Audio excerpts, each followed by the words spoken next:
ألا بذكر الله تطمئن القلوب. بسم اللہ الرحمن الرحیم۔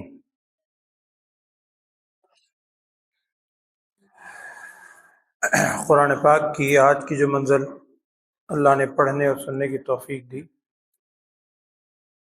اس میں آپ نے اجزاء کے اعتبار سے، پاروں کے اعتبار سے 28واں پارہ الحمدللہ آج سنا ہے۔ مختصر صورتیں ہیں ساری، اور زیادہ تر ان میں صورتیں مکی ہیں، کچھ چند ایک مدنی صورتیں ہیں، چھوٹی صورتیں نسبتاً زیادہ مکی۔ کل میں نے ایک بات شروع کی تھی آپ کے سامنے سورہ حجرات کے حوالے سے، ایک تو میں نے انشاءاللہ ایک دو باتیں اس کی مکمل کرنی ہیں۔ کل ہی کی منزل میں ہم نے سورہ نجم سنی تھی، اس کے حوالے سے ایک بات میں نے عرض کرنی ہے، اور اگر وقت بچا تو آج یہ سورہ مجادلہ جہاں سے 28ویں پارے کا آغاز ہوا ہے، اس کے بالکل ابتدا میں مجادلہ ہم اردو میں بھی جدال استعمال کرتے ہیں، کسی بات پر الجھنا، جھگڑنا اور بار بار بات کا تکرار کرنا، اس کے لیے لفظ استعمال ہوتا ہے۔ تو اس حوالے سے ایک دو باتیں ہیں۔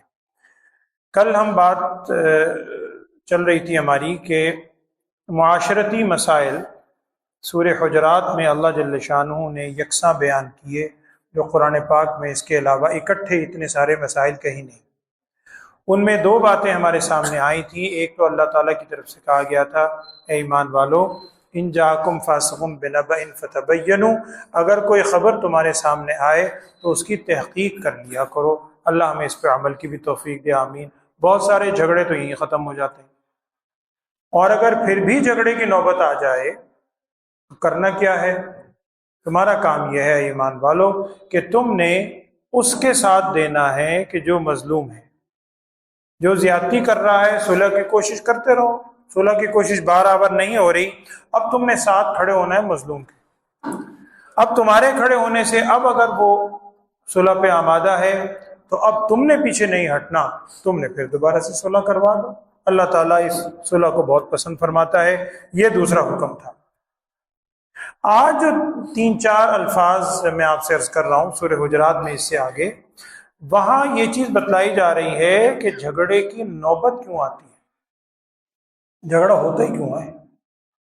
یا تو اس وجہ سے ہوتا ہے ہم خبر کی تحقیق نہیں کرتے، سنی سنائی بات پہ عمل کر لیتے ہیں، اس پہ یقین کر کے بیٹھ جاتے ہیں، بعد میں پتہ چلتا ہے جی وہ تو بات ہی کچھ ہوتی ہے، جھگڑا ہو جاتا ہے۔ اور یا جھگڑا کیوں ہوتا ہے، وہ الفاظ سنیے، یا ایھا الذین آمنوا لا یسخر قوم من قوم، قوم کا لفظ ہے یہاں قرآن کہہ رہا ہے۔ ایک قوم، پوری قوم دوسری قوم کا مذاق نہ اڑائے۔ مذاق اڑانا، آپ کسی سے کوئی بات کہیں، اینڈ میں ایک جملہ سننے کو ملتا ہے وہ جی میں نے تو ویسے ہی مذاق میں ہی کہا تھا۔ یہ مذاق کے بارے میں تو آئے تھے، اور کس کے بارے میں؟ اور قرآن میں غالباً 2 یا 3 چند موقع ایسے ہیں کہ جہاں اللہ جل شانہ نے ایمان والے مردوں کو الگ خطاب کیا ہے، عورتوں کو الگ خطاب کیا ہے، ورنہ ایک خطاب ہوتا ہے یا الذین آمنوا، یا الذین آمنوا، اے ایمان والو۔ اب اے ایمان والو کے اندر آمنو مذکر کا صیغہ ہے، لیکن اس کے اندر مؤنث مذکر سب شامل ہے، جنرل حکم ہوتا ہے۔ لیکن چند موقع ایسے ہیں کہ جس میں اللہ جل شانہ نے صیغہ الگ الگ ارشاد فرمایا، ان میں ایک یہی ہے لا یسخر قوم من قوم، کیوں؟ عسیٰ ان یکونوا خیرا منہم، ہو سکتا ہے کہ تم جس قوم کا مذاق اڑا رہے ہو اے ایمان والو وہ تم سے بہتر ہو۔ اور آگے پھر فرمایا ولا نساء من نساء، عورتیں بھی دوسری عورتوں کا مذاق نہ اڑائیں، عسیٰ ان یکن خیرا منہن، ہو سکتا ہے کہ جن کا مذاق اڑایا جا رہا ہے وہ ان سے بہتر ہو۔ اب یہاں ایک چیز ذہن میں رکھ لیجئے، اس کا مطلب قطعاً یہ نہیں ہے کہ آپ اپنے چہرے کے اوپر کرختگی پیدا کر لیں، آپ بڑا غصے میں بھرے بیٹھے ہوں اور آپ کو دیکھتے ہی بچے اور سارے ایک دم خوفزدہ ہو جائیں کہ پتہ نہیں کیا ایک عجیب کیفیت طاری ہو گیا۔ ایسا نہیں، یہ تو نبی صلی اللہ علیہ وسلم کی سنت کے بالکل خلاف۔ اب جب یہ بات سنتے ہیں تو ہم پھر کہتے ہیں کہ جناب قرآن میں آ رہا ہے کہ مذاق نہ اڑاؤ، دیکھیں یہاں ہے مذاق اڑانا، ایک ہوتا ہے مذاق کرنا، ایک ہے تمسخر، اردو میں بھی ہم کہتے ہیں، ایک ہے تمسخر اور ایک ہے خوش طبعی، یہ الگ چیزیں۔ تمسخر کی ممانعت ہے، لا یسخر قوم من قوم، مذاق اڑاؤ نہیں۔ جہاں تک خوش طبعی کا تعلق ہے وہ تو نبی اقدس صلی اللہ علیہ وسلم کی سنت ہے۔ صحابہ کہتے ہیں کہ آپ صلی اللہ علیہ وسلم بڑے خوش روئی کے ساتھ ملا کرتے تھے، بڑی محبت کے ساتھ ملا کرتے تھے، اور سیرت میں ایسے ایسے واقعات سننے کو ملتے ہیں کہ بعض اوقات آپ واقعہ پڑھتے ہیں تو 2-4 دفعہ پڑھنا پڑتا ہے کہ واقعتاً یہ واقعہ ہے نبی اقدس صلی اللہ علیہ وسلم۔ میں 1-2 واقعہ عرض کر دیتا ہوں۔ ایک صحابی ہیں حضرت ظاہر، یہ باہر سے آیا کرتے تھے، غلام آدمی تھے، مدینے میں کبھی کبھی آیا کرتے تھے آپ صلی اللہ علیہ وسلم کے پاس۔ آپ صلی اللہ علیہ وسلم ان سے بہت ہنسی مذاق بھی کیا کرتے تھے، غلام تھے سیدھے سادھے، کبھی کوئی چیز خرید فروخت کرنے آ جائے۔ اب نبی صلی اللہ علیہ وسلم ان سے مذاق فرما رہے ہیں، غلام ہیں، صحابی رسول ہے صلی اللہ علیہ وسلم، آپ صلی اللہ علیہ وسلم کے صحابی، اور نبی صلی اللہ علیہ وسلم کا کیا ان سے رویہ ہے۔ حدیث کا واقعہ ہے کہ ایک مرتبہ آپ صلی اللہ علیہ وسلم مدینہ منورہ کے بازار میں تشریف لائے، آپ صلی اللہ علیہ وسلم تشریف لا رہے تھے، سامنے یہ صحابی کھڑے ہوئے تھے، ان کا رخ دوسری طرف تھا، حضرت ظاہر رضی اللہ تعالیٰ عنہ۔ حدیث کا مفہوم عرض کر رہا ہوں کہ نبی صلی اللہ علیہ وسلم پیچھے سے تشریف لائے، اور جیسے اچانک پیچھے سے آ کے کوئی بلا بے تکلف دوست کو پکڑ نہیں لیتا، نہ صرف یہ کہ پکڑا اور ان کی آنکھوں پہ ہاتھ رکھ دیا، آنکھوں پہ ہاتھ رکھ دیا۔ اب یہ ان کو اندازہ ہی نہیں کون ہے، یہ چھڑانے کی کوششوں میں آپ سے سر پکڑا، آنکھوں پہ ہاتھ، بے تکلفی، رحمت للعالمین صلی اللہ علیہ وسلم ایک صحابی کے ساتھ۔ اب وہاں آنکھوں پہ ہاتھ رکھے رکھے پکڑے پکڑے نبی صلی اللہ علیہ وسلم نے ایک آواز لگائی، آواز یہ لگائی، چونکہ بازار تھا، مدینے کا بازار ہے، نبی صلی اللہ علیہ وسلم ارشاد فرمایا، بھائی یہ غلام مجھ سے کون خریدے گا؟ بھی غلام کیونکہ بازار میں کھڑے میں ان کو پیچھے ہاتھ لگایا، اور یہ غلام مجھ سے کون خریدے گا؟ اب جب زبان نبوت سے آواز انہوں نے سنی ان صحابی نے، ان کی خوشی کا ٹھکانہ ہی کوئی، وہ تصور بھی نہیں کر سکتے کہ آپ صلی اللہ علیہ وسلم مجھ سے اتنی بے تکلفی۔ انہوں نے اپنے جسم کو اور رگڑنا شروع کر دیا، میں اپنے جسم کو اور آپ صلی اللہ علیہ وسلم کے جسم سے رگڑوں، جتنی دیر تک وہ لمس مل سکتا ہے ملے۔ جب نبی صلی اللہ علیہ وسلم نے آواز لگائی اور چھوڑا انہیں، تو انہیں ایک دم خیال آیا، انہوں نے بڑی بھرائی ہوئی آواز میں نے ایک جملہ کہا، کہنے لگے یا رسول اللہ صلی اللہ علیہ وسلم، آپ یہاں اس بازار میں آواز لگا رہے ہیں میرے حوالے سے کہ مجھے کون خریدے گا؟ میں غلام آدمی ہوں، نہ کوئی ہنر مند ہوں، مجھے کوئی ہنر آتے ہیں، میں بڑا، میری اس بازار میں اس ایک غلام کی بھلا کیا قیمت لگنی؟ آپ آواز لگا رہے ہیں۔ اب دیکھیے محبت صلی اللہ علیہ وسلم، نبی صلی اللہ علیہ وسلم نے جو ارشاد فرمایا اس کا مفہوم ہے کہ اے ظاہر، اس بازار میں ممکن ہے جیسے تو بھی سمجھ رہا ہے، ہو سکتا ہے تیری وہ ویلیو، وہ قیمت نہ ہو، لوگوں کے ذہنوں میں تیری وہ اہمیت نہ ہو، لیکن یاد رکھو اللہ تعالیٰ کے ہاں تیرا بہت بڑا مقام، اللہ کے ہاں تیری قدر و قیمت بہت بڑی۔ اب وہ صحابی کس قدر خوش ہوئے ہوں گے ہم تصور بھی نہیں کر سکتے، کیا کیفیت ہوگی ان کی کہ بس سب سے زیادہ بے تکلفی تو نبی صلی اللہ علیہ وسلم کی مجھ سے ہی ہے۔ تو بے تکلفی، خوش طبعی اپنی جگہ۔ ایک صحابی اور آئے، مسافہ کیا، نبی صلی اللہ علیہ وسلم نے ہاتھ ملایا، تو آپ صلی اللہ علیہ وسلم کا معمول تھا بڑی دیر تک جب تک کوئی اپنا ہاتھ خود چھڑاتا نہیں تھا، آپ صلی اللہ علیہ وسلم محبت سے ہاتھ پکڑے رکھتے تھے۔ ہاتھ پکڑا تو ان کا ہاتھ بڑا سخت تھا، اب آپ صلی اللہ علیہ وسلم نے ان کا ہاتھ دبا رہے ہیں، اور آپ صلی اللہ علیہ وسلم نے پوچھا بھی تمہارے ہاتھ بڑے سخت ہیں؟ اب وہ صحابی بھی بڑے آبدیدہ سے ہو گئے، کہنے لگے یا رسول اللہ صلی اللہ علیہ وسلم کیا کروں، مزدور آدمی ہوں، پتھر اٹھاتا ہوں، مزدوری کرتا ہوں، ادھر سامان ادھر لے جاؤ ادھر لے جاؤ، اتنی عمر ہو گئی ہے تو یہ سامان اٹھا اٹھا کے ہاتھ بھی پتھر جیسے ہو گئے میرے، سخت تو اسی لیے۔ اب انہوں نے ایک طرح سے افسردگی سے یہ جملہ کہا تھا، اب نبی صلی اللہ علیہ وسلم نے کیسے دلجوئی کی؟ آپ صلی اللہ علیہ وسلم نے ان کا ہاتھ اپنے ہاتھ میں لیا ہوا ہے دست اقدس میں، بڑی دیر تک محبت سے ہاتھ دبا رہے ہیں، اور آپ صلی اللہ علیہ وسلم نے ارشاد فرمایا گھبراتے کیوں ہو بھائی، الکاسب حبیب اللہ، الکاسب حبیب اللہ، الکاسب حبیب اللہ، ہاتھ سے کمانے والا جو ہے، ہاتھ کی کمائی کرنے والا، یہ تو اللہ کا بڑا دوست ہے، تم تو اللہ کے بڑے دوست ہو، تم ہاتھ سے کما رہے ہو، سب سے بڑی تو تمہاری دوستی۔ اب وہ صحابی بھی کتنے شیر ہوئے ہوں گے، ان کا دل کتنا بڑا ہو گیا ہو۔ تو یہ بے تکلفی کرنا، محبتیں بانٹنا، یہ تو نبی صلی اللہ علیہ وسلم کی عین سنت ہے۔ لیکن ایک ہے تمسخر، ہم سب سمجھتے ہیں، مذاق اڑانا، جس سے دوسرا چڑھتا ہے، خام خام ہے اس کو، اور آگے الفاظ آ رہے ہیں کہ برے القاب سے بھی نہ پکارو، یہ بھی بدترین برائی۔ بئس الاسم الفسوق بعد الایمان، ایمان لانے کے بعد کسی کو برے القاب سے پکارنا انتہائی برا۔ میں پھر عرض کر رہا ہوں، ایک ہے برا القاب، ایک وہ لقب ہے جو زبان نبوت نے خود دیا ہے۔ حضرت ابی ہریرہ رضی اللہ تعالی عنہ، آپ میں سے بیشتر کو معلوم ہوگا یقیناً، یہ ان کا نام تھوڑی ہے ابی ہریرہ، عن ابی ہریرہ، عن ابی ہریرہ، عن ابی ہریرہ۔ میرے خیال میں ہر حدیث کی کتاب میں، کوئی حدیث کی کتاب کھول لے، تیسری چوتھی حدیث عن ابی ہریرہ رضی اللہ تعالی عنہ۔ کئی نام میں قول لکھے ہیں، مشہور قول یہ ہے، ان کا نام تھا عبد الرحمن ابن صخر، عبد الرحمن ابن صخر، ابی ہریرہ رضی اللہ تعالیٰ۔ ابی ہریرہ ان کو نام ایسے ہی ملا۔ اب یہ نبی صلی اللہ علیہ وسلم نے پیار بھرا لقب تھا، اس لقب سے وہ چڑھتے نہیں تھے۔ ایک دفعہ آئے، بلیوں سے بڑی محبت تھی، ہررتن بلی کے کہتے، بلی کے بچے، ہریرتن چھوٹی سی بلی کا بچہ، تو بلیوں کو بہت محبت تھی، بلیوں کو اٹھا کے لاتے تھے، کبھی آستین میں ڈالی ہوئی ہے، کبھی ادھر ڈالی ہوئی ہے، بڑی محبت سے۔ تو ایک دفعہ نبی صلی اللہ علیہ وسلم نے ارشاد فرما دیا، یا ابا ہریرہ، یا ابا ہرہ، اے بلیوں کے باپ، تم تو ایسے ہو کہ جیسے بلیوں کے باپ ہو۔ اور بعض کہتے ہیں کہ ابی ہریرہ باپ سے نہیں ہے، بلکہ ابی ہریرہ کا مطلب جیسے ہم کہتے ہیں اپنا کسی چیز کی طرف نسبت کرنے کے لیے، اے بلیوں والے، تم تو بلی والے ہو، ابی ہریرہ تم تو بلی والے ہو، جیسے ہر وقت بلیاں اٹھائے رہتے ہو۔ اب وہ نبی صلی اللہ علیہ وسلم کی زبان سے جو ابی ہریرہ نکلا تھا، انہیں اتنا پسند آیا۔ اب یہ لقب ہے، برا لقب نہیں ہے۔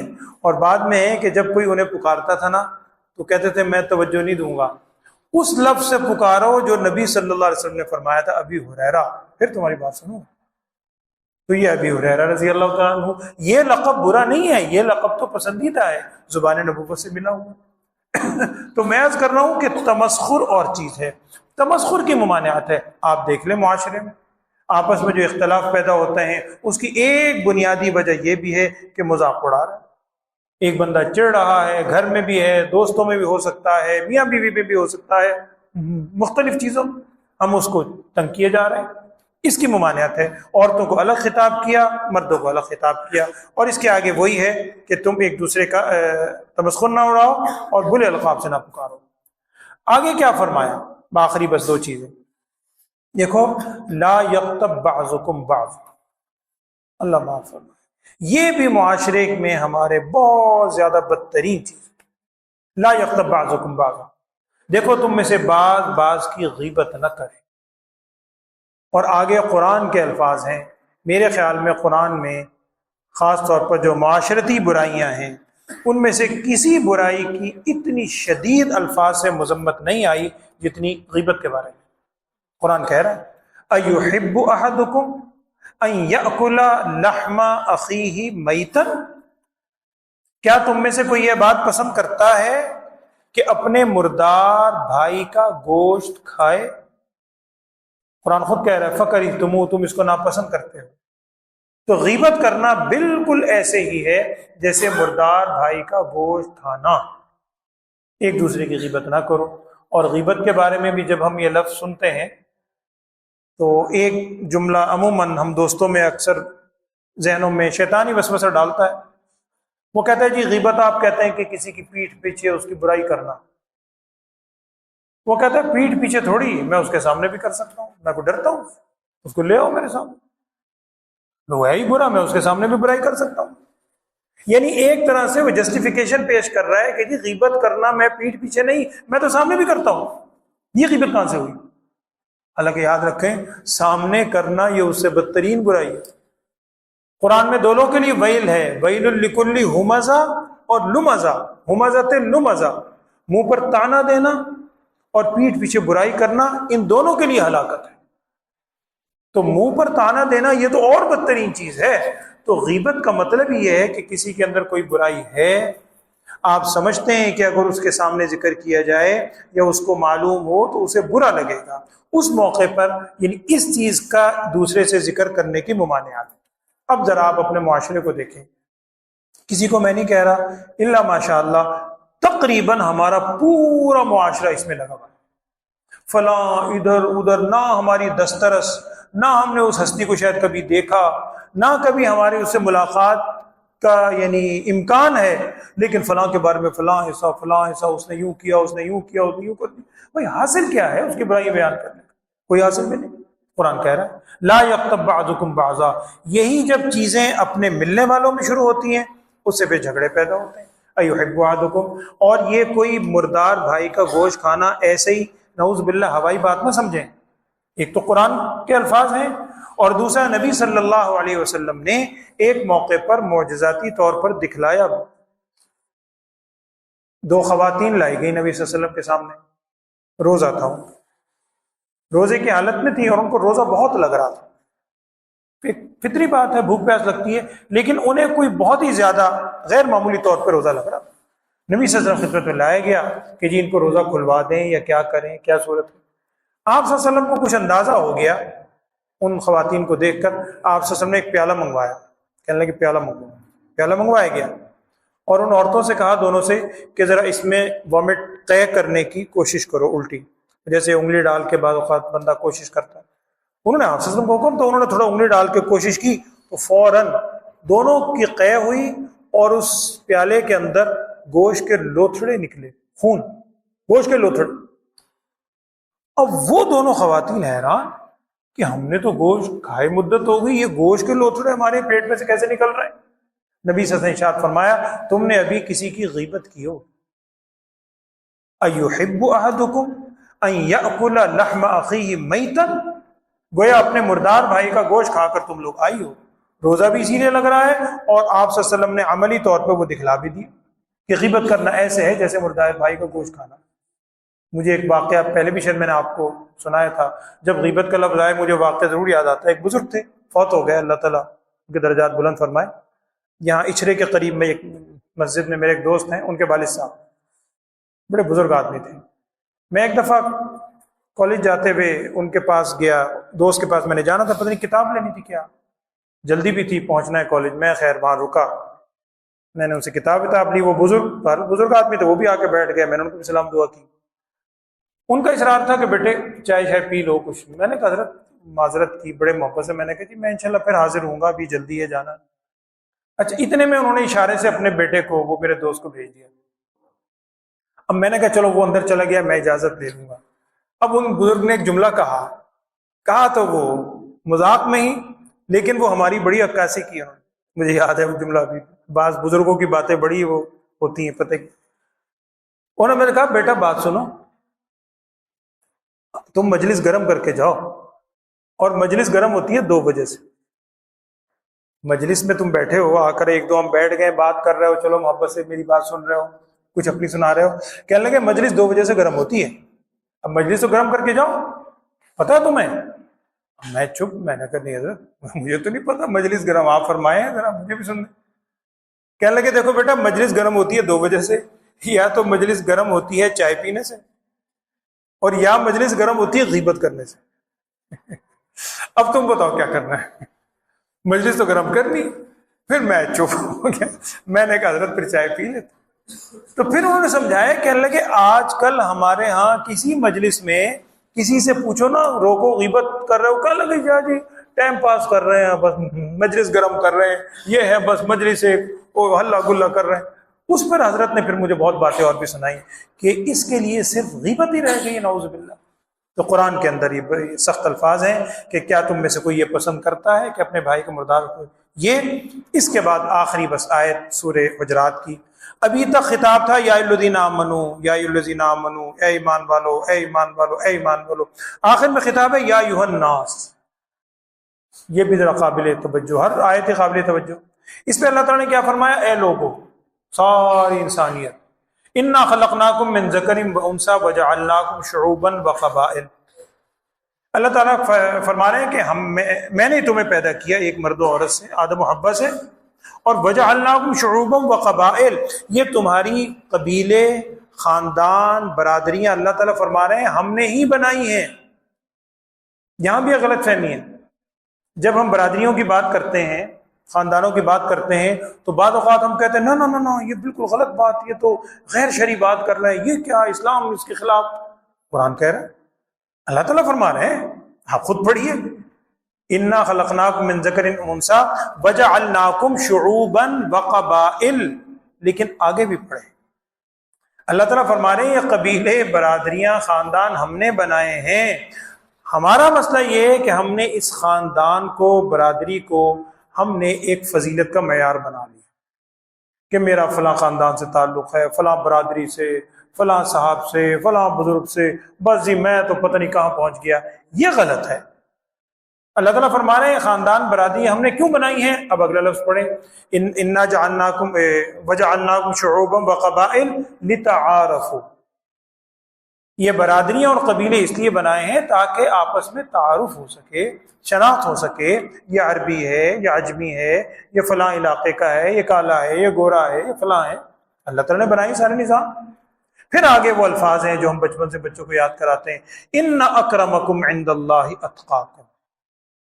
فضیلت کا اگر معیار تم سننا چاہتے ہو تو وہ سن لو، تمہارے نزدیک سب سے باعزت وہ ہے جو سب سے زیادہ متقی ہے، چاہے وہ حبش کے رہنے والے بلال ہوں، چاہے وہ روم کے رہنے والے صہیب ہوں، چاہے وہ فارس کے رہنے والے حضرت سلمان ہوں، دور دور کے علاقوں کے ہیں، لیکن جب کلمہ پڑھ لیا، جب تقوی اختیار کر لیا، اب ہم سیدنا اور رضی اللہ عنہ کے بغیر ہم نام ہی نہیں لیتے، ہمارے سر کا تاج۔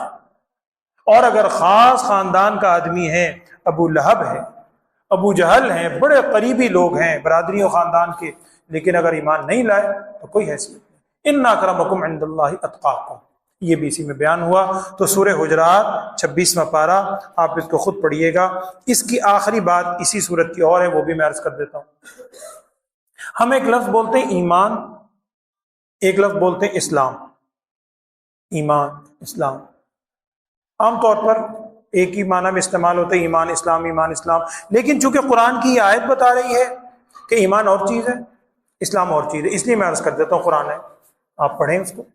قالت الاعراب آمنا، سنیے، اللہ تعالیٰ فرما رہے ہیں کچھ دیہاتی آئے، وہ جو کل میں نے عرض کیا تھا، وہ دیہاتی آئے تھے، آوازیں دینی شروع کر دی تھی، محمد صلی اللہ علیہ وسلم باہر نکلے، یہ انہی کا غالباً واقعہ ہے۔ قالت الاعراب آمنا، ان دیہاتیوں نے کہا جی ہم ایمان لائے۔ اللہ تعالیٰ کیا فرما رہا ہے؟ اللہ تعالیٰ فرما رہے ہیں قالت الاعراب آمنا، قل، آپ ان سے فرمائیے، لم تؤمنوا، تم ایمان کوئی نہیں لائے۔ حالانکہ وہ کہہ رہے ہیں ہم ایمان لائے، اللہ تعالیٰ فرما رہے ہیں تم ایمان نہیں لائے۔ آگے کیا فرمایا؟ ہاں، ولیکن قولوا اسلمنا، اب آپ خود سمجھ جائیں، وہ کہہ رہے ہیں آمنا، اللہ تعالیٰ فرما رہے ہیں آمنا نہ کہو، تم کہو اسلمنا۔ مطلب ہے کہ آمنا اور ہے، اسلمنا اور ہے، ایمان اور ہے، اسلام اور ہے۔ آگے اس کی وضاحت بھی کی، ولما يدخل الایمان فی قلوبکم، ایمان، اسلام نہیں، ابھی تک تمہارے دلوں میں ایمان پوری طرح داخل نہیں ہوا۔ اسی سے علماء نے فرق لکھا ہے ایمان اور اسلام میں، کہ ایمان نام ہے عقیدے کا اور اسلام نام ہے عمل کا۔ ایمان نظر نہیں آتا، یہ اتنی بڑی عمارت بنی بھی ہے، لیکن ہر شخص جانتا ہے یہ عمارت کسی بنیادوں پہ قائم ہے، بنیادیں آپ کو نظر نہیں آتی، لیکن بنیاد اگر مضبوط رہے گی تو عمارت بھی ہے، بنیاد اگر ہل گئی تو پوری عمارت گئی۔ وہ عقیدہ جو دل میں ہے آپ کو نظر نہیں آتا، لیکن اگر خدا نخواستہ عقیدے میں کہیں کمی آ گئی تو اعمال سارے ایک طرف۔ اور آج آپ نے وہ آیت سنی ہے سورہ منافقون، وہ بھی میں عرض کرتا ہوں، ساتھ ہی بات ختم ہو رہی ہے بس تاکہ بات مکمل ہو جائے۔ اس میں بھی یہی الفاظ ہیں، سورہ منافق، اذا جاءک المنافقون۔ اب دیکھیے گا آگے، اس پہ بڑا لوگ چونکتے ہیں کہ جی یہ ہمیں آیت سمجھ نہیں آ رہی، وہ سمجھ اس لیے نہیں آ رہی کہ آپ اس کا مفہوم نہیں سمجھتے۔ سنیں، اذا جاءک المنافقون، آج آپ نے سورہ منافق، اذا جاءک المنافقون، جب منافق آئے آپ کے پاس، قالوا، منافقوں نے کیا کہا؟ نشہد انک لرسول اللہ، ہم یہ گواہی دیتے ہیں، منافق کہہ رہے ہیں کہ بے شک آپ اللہ کے رسول ہیں۔ آگے کیا ہے؟ واللہ یعلم انک لرسول، اللہ تعالیٰ جانتا ہے کہ وہ اللہ کے رسول ہیں۔ آگے ہے واللہ یشہد، وہ تو گواہی دے رہے ہیں کہ آپ اللہ کے رسول ہیں، اور واللہ یشہد ان المنافقین لکاذبون، اللہ گواہی دے رہا ہے کہ منافقین جھوٹ کہہ رہے ہیں، جھوٹے ہیں۔ اب یہاں بندہ چونکتا ہے کہ جی انہوں نے کس چیز کی گواہی دی کہ ہم گواہی دیتے ہیں آپ اللہ کے رسول ہیں، اللہ تعالیٰ فرما رہے ہیں نہیں جی اللہ گواہی دے رہا ہے کہ منافق جھوٹ کہہ رہے ہیں، تو نعوذ باللہ اس کا مطلب یہ تھوڑی ہے کہ اللہ کے رسول نہیں ہے۔ مطلب یہی ہے کہ اوپر اوپر سے کہہ رہے ہیں، ابھی دل میں ولما يدخل الایمان فی قلوبکم، ابھی دلوں کے اندر ایمان نہیں اترا۔ تو ایمان نام ہے عقیدے کا، اسی لیے ہم کہتے ہیں اللہ پر ایمان، فرشتوں پر ایمان، کتابوں پر، رسولوں پر، آخرت پر۔ آپ غور کریں، اللہ کی ذات، فرشتے، رسول، آخرت، ہم نے کسی کو نہیں دیکھا، بن دیکھی چیزیں۔ اور جو ارکان ہوتے ہیں پریکٹیکل کرنے والے، نماز ہے، روزہ ہے، حج ہے، زکوٰۃ ہے، تلاوت ہے، صدقہ ہے، یہ سب آپ کو نظر آتے ہیں۔ تو ایمان عقیدے کا نام ہے، اور اسلام اعضاء سے ہونے والے اعمال ہیں۔ لیکن یہ الگ بات ہے کہ الا الذین آمنوا وعملوا الصالحات، ایمان اور اعمال صالحہ یہ دونوں ضروری ہیں کامیابی کے لیے۔ ان الانسان لفی خسر، سارے انسان خسارے میں ہیں، ہاں سوائے اس کے جو ایمان بھی رکھے دل میں اور اعمال صالحہ بھی اختیار کرے۔ اللہ تعالی ہمارے ایمانوں کو بھی مضبوط رکھے، ہمیں توحید خالص پہ قائم رہنے کی توفیق عطا فرمائے، اور ہمارے اعمال کو بھی اللہ تعالیٰ ان کی اصلاح فرمائے، نبی صلی اللہ علیہ وسلم کی سنتوں پہ عمل کی توفیق عطا فرمائے، آمین۔ ایک بات میں آخر میں عرض کر دیتا ہوں، بعض بزرگوں نے لکھا ہے، یہ کوئی حدیث نہیں ہے، واللہ عالم، آج 23ویں شب بھی ہے اور شب جمعہ بھی ہے۔ بعض بزرگوں کا یہ قول ہے بتلایا ہوا، وہ فرمایا کرتے تھے کہ اگر تاقراتوں میں کوئی تاقرات شب جمعہ کو آ جائے، یعنی تاقرات بھی ہو آخری عشرے کی، جیسے یہ 23ویں تاقرات ہے اور ادھر شب جمعہ بھی ہے، تو واللہ عالم، ان بزرگوں کا یہ کہنا ہے کہ اللہ کی ذات سے امید ہے کہ وہ شب قدر ہوگی، واللہ عالم۔ ویسے تو 5 تاقراتوں میں ہے، لیکن آج 23ویں شب بھی ہے، شب قدر بھی ہے، تو اصل میرے کہنے کا مطلب یہ قدر کرنے کی رات ہے۔ اللہ تعالیٰ ہمیں اس کی قدر کرنے کی اور تمام راتوں میں عبادت کی توفیق دے، آمین۔ الحمدللہ رب العالمین، اللہم صلی علی سیدنا و مولانا محمد وعلی آل سیدنا و مولانا محمد وبارک وسلم۔ یا اللہ ہمارے اس بیٹھنے پڑھنے کو قبول فرما، جو یہاں پر جتنے بھی بزرگ بیٹھے ہوئے ہیں، خصوصاً اعتکاف میں بزرگ بیٹھے ہیں، حضرات ہیں، نوجوان ہیں، ان سب کی یا اللہ اس سعی کو قبول فرما، ان کے اعمال میں خلوص عطا فرما، ان کو یا اللہ ہر طرح سے عافیت اور سلامتی والی زندگی عطا فرما، ہم سب کی جانب سے ان کو جزائے خیر عطا فرما۔ ربنا ظلمنا انفسنا وان لم تغفر لنا وترحمنا لنكونن من الخاسرین، وصلی اللہ تعالی علی خیر خلقہ سیدنا و مولانا محمد وعلی آلہ واصحابہ اجمعین برحمتہ۔